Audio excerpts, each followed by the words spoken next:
Hello' guys, welcome back to my channel. আজি বহুত দিনৰ মূৰত ইউটিউবত এটা ভিডিঅ' দিবলৈ মন গ'ল, তো আহি গ'লোঁ মই নতুন এটা ৰেচিপি লৈ। চাই যাওকচোন মই কেনেকৈ কি কৰিছোঁ। নতুন ৰেচিপিটো একচুৱেলি চয়াবিনৰ হয়। আগতে এনেকৈ খাই পোৱা নাই, আপোনালোকেও সম্ভৱ হোৱা নাই, সেইকাৰণে মই এই ভিডিঅ'টো আনিলোঁ।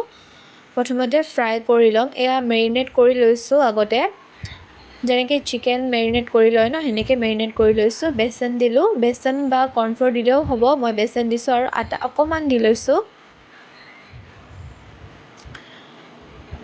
আপোনালোকে এই ৰেচিপিটো খালে মানে আৰু খাওঁ খাওঁ লাগিব, তো আপোনালোকে চিয়'ৰ ট্ৰাই কৰি চাব পাৰে।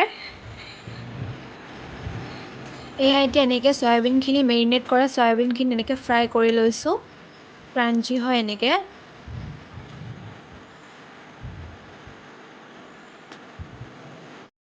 এয়া তাৰপিছত আলুখিনিও ফ্ৰাই কৰি ল'লোঁ।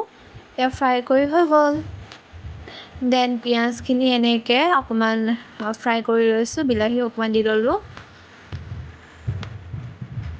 তাৰপিছত এয়া ধনিয়া পাউডাৰ, যি মছলা আছিলে চব দি গৈছোঁ আৰু কেনেকুৱা হয় কি হয় কৈ আছোঁ লাষ্টত, চাই থাকক।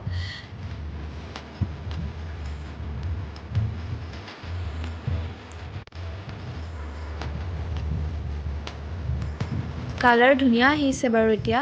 তাৰপিছতে এয়া অকণমান ফ্ৰাই কৰি লোৱা আলুখিনি দি লৈছোঁ, লগতে মই নৰসিংহও দিছিলোঁ বাৰু দেই।